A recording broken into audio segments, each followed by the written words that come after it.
在美国乘坐观光卧铺火车是什么样的体验？我从来没有期待过，原来火车的风光能这么好，真的是非常值得体验。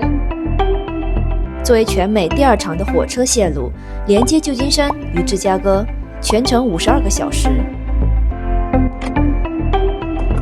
独立卧铺浴室，免费饮品美食，全景车厢观景，穿越河谷、山脉、平原、沙漠、森林、峡谷、隧道、城市，3天2夜，3924公里，带你横跨美国7个州，饱览中西部原始风光。欢迎乘坐加州和风号观光列车。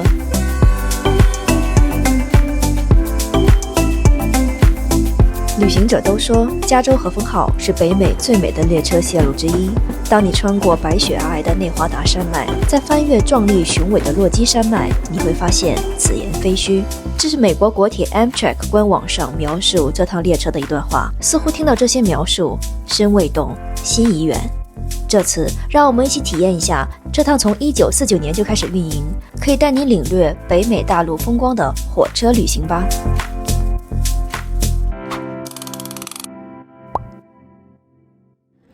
朋友们，我现在准备坐加州清风号的火车了，我们准备启程吧。对于火车旅行，也许朋友们会关心火车上住的怎么样，吃的好不好，适合结伴还是独自旅行，沿途有哪些必看风光，票价高低，如何预定。当你跟着我走完全程，你就知道这些问题的答案了。这车居然有2层，9号房间，这是我的房间。2个座椅，这上面是床，还有个小镜子。这是我的对门。哇，这车还蛮大的。Few things about the trains, folks. Restrooms are located on the lower level of each car. Each coach car is for receiving you. And our next station stop up next will be the city of Richmond. Richmond coming up next. 这个屋的隐身性其实挺好的，可以把帘子拉上，锁呢也可以这样锁上，直接垃圾桶。这个是个上铺。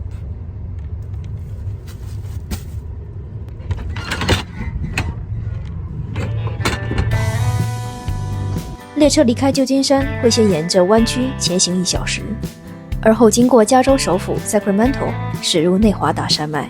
在此期间，我准备先去享用列车上的第一顿午餐。卧铺乘客可以按时来餐车用餐，菜单上的3餐和饮品全部都是包含在车票价钱以内的，不用另外付费。当然，现金小费可以根据个人留一些，因为餐厅服务确实很好。火车缓缓穿过森林，我的午餐也来了。这个是第1天的午餐，这道烤奶酪培根火鸡三明治真的非常好吃，个人感觉比外面的很多餐厅味道还要好。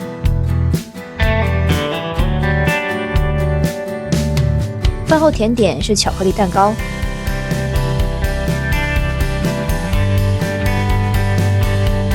感觉全世界都是甜的。吃完午饭，我来带大家参观一下这列火车吧。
前方列车缓缓驶入内华达山脉中的森林，人们也安静地欣赏着常青树上的雪景。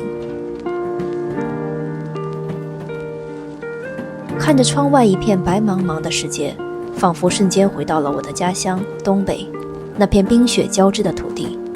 冬日里那些雪花纷飞的日子，仿佛成了我记忆中挥之不去的风景。人生就像这趟列车，总在轨道上向前行驶，终点见仁皆知，但旅途中会邂逅怎样的风光，始终是未知的惊喜。列车在这片无垠的林海雪原中穿梭着，与其抱怨外面的风霜雨雪，不如慵懒地躲在这辆温暖的慢车上，感受那份独属的宁静与安然。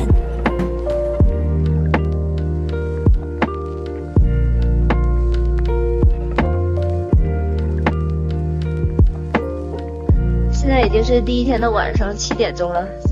此时我们在内华达州的行程已经过半了，下车呼吸一下新鲜空气就可以回车上了。现在到吃晚饭的时候了，我们去吃个晚饭吧。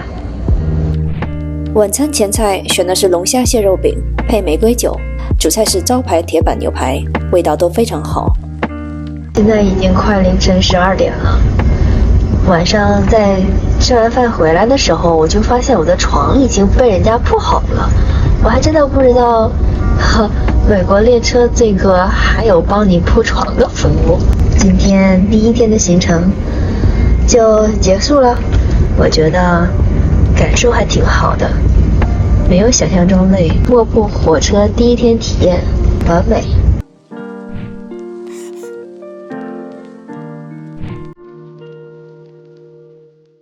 早啊，第二天了，让我们看看窗外的风光吧。还没洗脸呢。昨晚夜间，列车穿过犹他州，第二天行程将从科罗拉多州开始，继续向东前进。今天列车会带您慢慢穿过科罗拉多河谷以及落基山脉。这第二天行程中将看到的风光，便是人们选择乘坐这列火车的初始原因。第二天上午第一站进入红宝石峡谷，这里的红色砂岩峭壁绵延40公里。峡谷跨越犹他州与科罗拉多州的边界，除了铁路线路可以穿越峡谷外，漂流也是很受人们喜爱的一种休闲游览方式。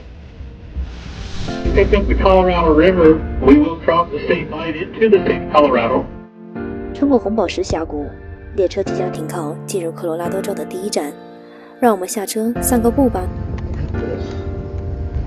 中午11点钟抵达科罗拉多州。作为全美海拔最高的地区，热门国家公园、野生动物、恐龙化石、文化遗产，科罗拉多州值得你深入游览。跟着一起下车休息的乘客，在停车的10几分钟内，可以去站前小店买点零食纪念品。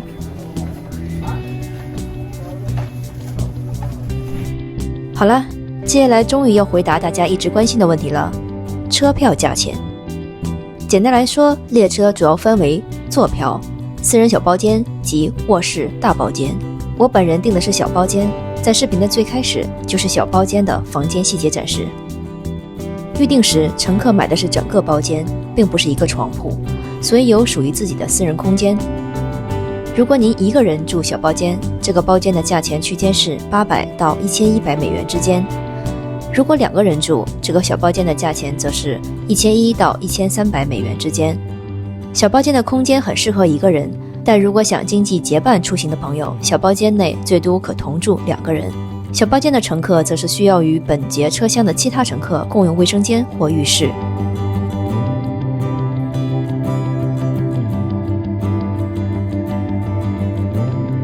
如果想拥有较宽敞的空间，且包间内自带卫生间、浴室的话，推荐选择卧室大包间。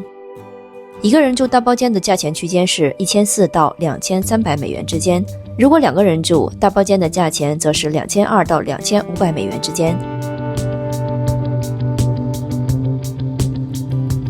以上大小包间的价钱是3天2夜的全程票价，且包含全程3餐和饮品。价钱浮动是因为它的定价原理与机票类似，逢节假日或临近出发的日期价钱都比较贵。所以如果有出行的计划，推荐早些订票，越晚订票价格可能会增长哦。如果短途乘坐的话，可以选择买座票，座椅规格与飞机商务舱差不多。坐票乘客也可以到观光车厢观景，但不能使用卧铺车厢的卫生间浴室，而且要记得自备食物哦，因为车上只有简单的零食店。与小孩子或老人出行，火车还有特定的家庭房或无障碍房。虽然这些特殊房型有限，如果能订到，却能享受独属于家庭的时间和空间。如果朋友们既想体验观光列车，并没有太长时间乘坐卧铺，还不想花太多钱的话，推荐可以乘坐风景最好看的第2天路程，从盐湖城到丹佛之间，票价只是全程的一半。那现在大家知道了各种票价，让我们一起来看看接下来的观光体验值不值得你选择这个票价呢？穿过红宝石峡谷，看着眼前瞬息万变的地貌，相信今天将会是精彩纷呈。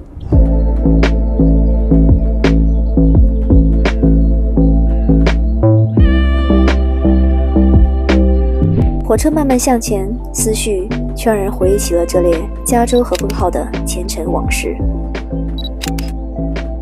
在1940年代末，这列观光列车的出现，就是铁路公司为了吸引游客，在精心制定过运营线路后，以保证白天经过重要的景点。所以当时这列豪华高档列车一经问世，也不负众望，以乘坐火车本身就是一种旅游而广受欢迎。这些年间，也因铁路客运大衰退和资源重整而停运解散过10年。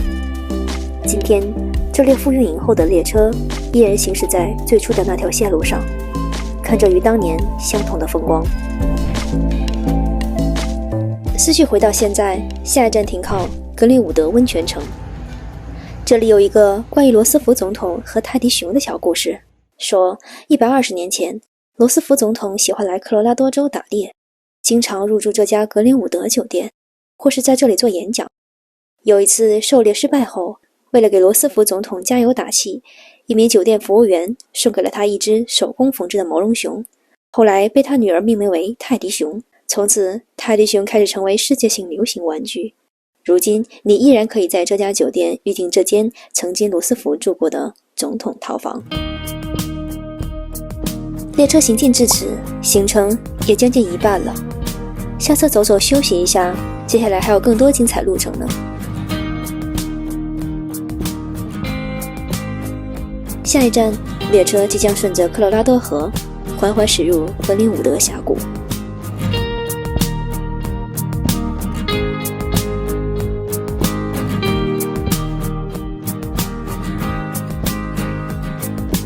下午1点钟，列车驶入的格林伍德峡谷是科罗拉多河上游中最大的峡谷，绵延20公里间覆盖着常青树，岩壁上还点缀着冬日里的银装。可以看到，与铁路平行的这条公路自1906年以来，便是第一条通过科罗拉多落基山脉的洲际公路，如今依然繁忙地运载着往来的车辆。也许有人觉得火车旅行没有公路旅行看得具体，也没有乘坐飞机省时省钱。其实，火车旅行更注重的是一种独特的视角与体验。3天2夜里，不用烦心行程安排，不用自己开车赶路，不用担心食宿问题，需要做的就是静下心来，慢慢欣赏车窗外的风景，更深刻的体验随着列车慢慢向前走动而流经的时光。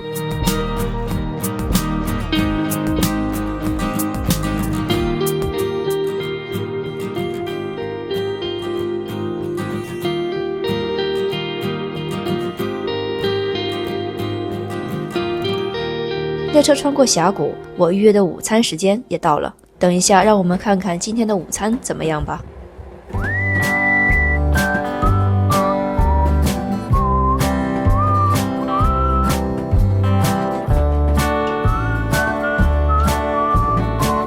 今天的午餐是安格斯牛肉芝士汉堡，这应该是我吃过最赏心悦目的汉堡了吧。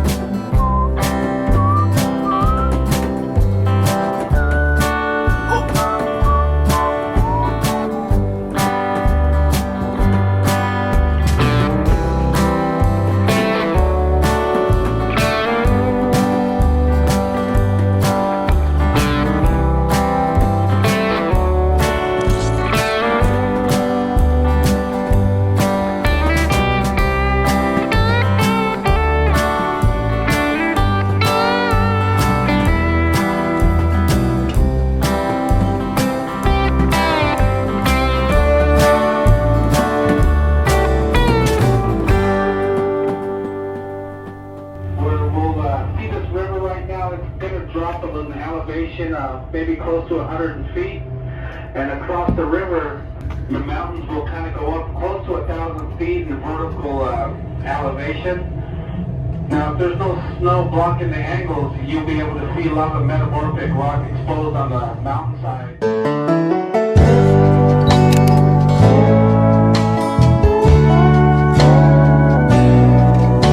这是一段除了水上漂流外，只有火车才能抵达的神秘河谷。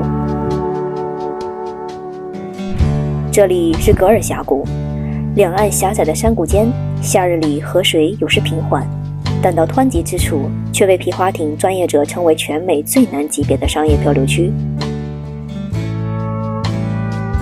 而冬日里，河面结冰，但是河水依然会缓缓流动。列车行进至此，已经沿着弯曲的科罗拉多河行进了370多公里了。说到科罗拉多河，这条2330千米长的河流，其整个流域覆盖了美国7个州和墨西哥2个州，正是发源于我们现在所在的科罗拉多州落基山脉。山区森林里积雪融化，为河流提供了丰富的水资源。除了对河流的利用和治理外，就单看它万年流淌所创造的沿途风光，便知晓它的力量。河水途经之处，代表景点有活佛水坝、大峡谷国家公园、马蹄湾、格伦峡谷、鲍威尔湖、峡谷地国家公园等。几乎西南部地区的热门景区都是沿着科罗拉多河而形成的。而科罗拉多在西班牙语中是红色的意思，也是因为它河流泥沙含量较高，河水呈暗褐色，每年泥沙入海量就有 1.63 亿吨，所以它也有着美洲尼罗河之称。冬日里的日照时长实在太短了，下午4点钟太阳就要慵懒地下班了。又到了下车短暂休息的时间了。我们现在马上就要到丹佛了，现在已经是第2天的4点半的下午。看这边的雪山，看着这辆已经带我们穿越了整个西部山脉的火车，其实它是由3节卧铺车厢、3节座椅车厢、1节观光车厢、1节餐车、2节动力车厢组成的。其实说到建筑贡献，150多年前也曾有12000多名华工曾投身到西段铁路的建设中。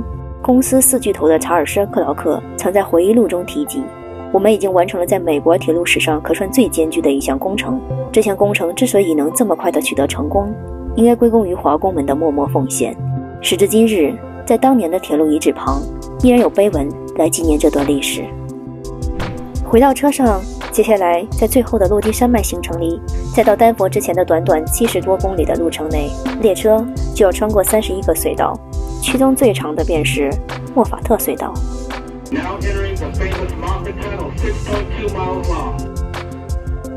经历4年修建，1928年通车后，隧道为山区路程节省了283公里，全程10公里的隧道需要10分钟才能通过。近3000米高的海拔，莫法特隧道也是全国铁路的最高处。Alright, folks, we are about to enter the Moffat Tunnel at this time. Please remain in the car you are currently in. It will take 10 minutes to get through the tunnel, 6.2 miles long.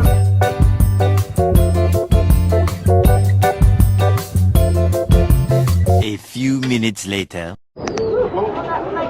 Alright, folks, we are now exiting the Moffat Tunnel. Thank you for complying with our safety announcement. 火车用了1整天的时间跨越了科罗拉多州，第2天的行程也随着日落时分的到来而接近尾声。窗外的冬日山野披着薄雪，被夕阳的余晖镀上一层柔和的金色。冰封的科罗拉多河与温暖的车厢形成了鲜明的对比，仿佛给这冰冷的外部世界带来一抹难得的暖意。时间感觉过得好快啊，不知不觉天都黑了。哎，这个是月亮吗？看一下。下一站，我们即将抵达科罗拉多州的最大城市，也是首府。我们现在已经到丹佛了，让我们下去看一下吧。丹佛又被称为英里高城市，因为它的海拔官方高度是在州议会大厦的台阶上测量的，是海拔1英里。在2019年，当时我来丹佛，也参观过这个州议会大厦。独特的黄金圆顶使用的是真正的金块，用以纪念科罗拉多曾经的淘金热时代。我想这也是为什么丹佛 NBA 球队叫掘金队。回到火车站，这是一个钟点设计的车站，火车开进去后需要倒着出来。车站始建于1881年，后又经过多年修整重建。现在这个拥有100年历史的联合火车站已经成为丹佛最具标志性的人文地标之一。看这一家，即便是2天半的行程，他们也会把屋子布置得像自己的家一样。我来吃晚饭了，看一下晚饭的头盘，这一个沙拉。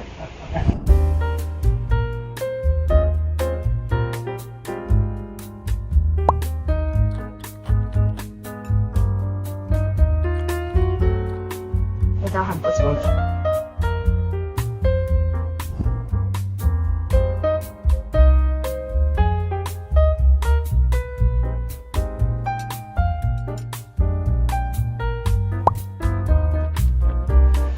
好吃。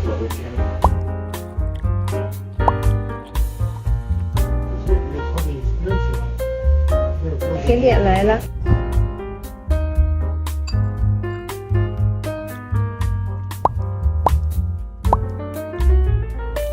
入口即化，这火车上的大厨听说是5星级酒店的星级，果然不错。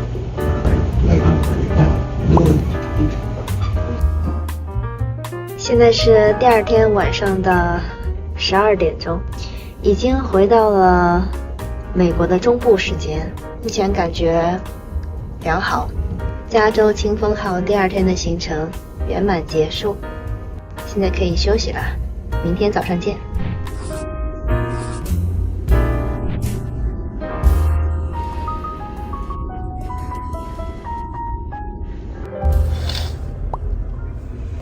早上好呀，一会儿我去吃个早餐，看一下外面的风光。加州和风号列车终于来到了行程的最后一天。看着眼前一望无际的平原，不同于西部的高山峡谷，这是生活在中部的人们所熟悉的景象。随着列车在平原上加速的节奏，便开始盼望这列火车的终点站，那座我已经生活了6年多的城市——芝加哥。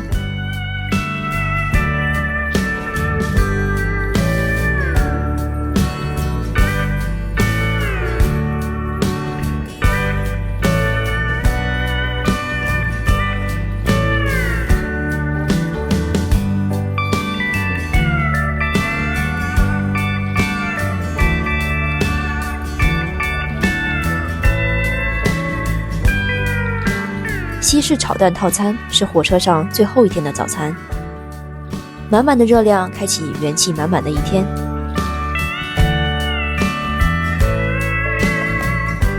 今天列车会先经过内布拉斯加州的最大城市奥马哈。也许这个城市不被熟知，但它却出了很多名人，比如美国第38任总统杰拉尔德·福特，第1代教父的扮演者奥斯卡影帝马龙·白兰度，还有股神巴菲特。而且每年巴菲特的股东大会也设在了他的家乡奥马哈。第3天早上起来9点40，我们已经到达了爱荷华州。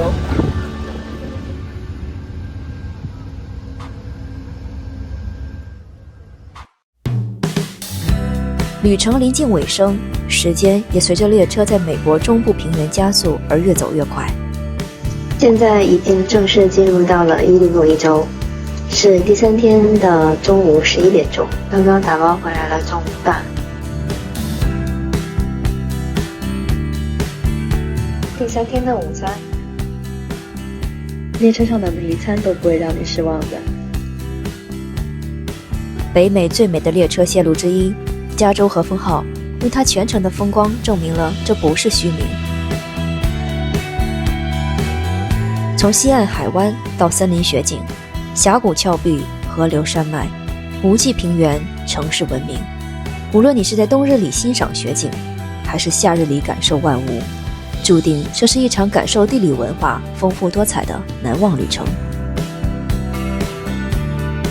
历经52个小时，3天2夜，我独自一人完成了从旧金山到芝加哥火车横跨美国的全部旅程。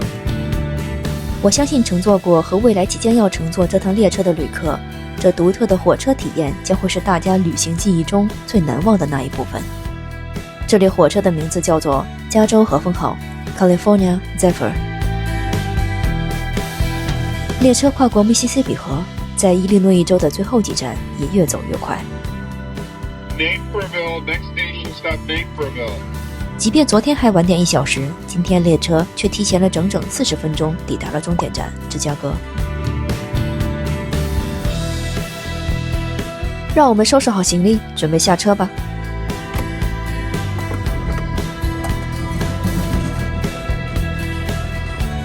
朋友们，我已经回来芝加哥了，经过2天半的火车行程，太不容易了。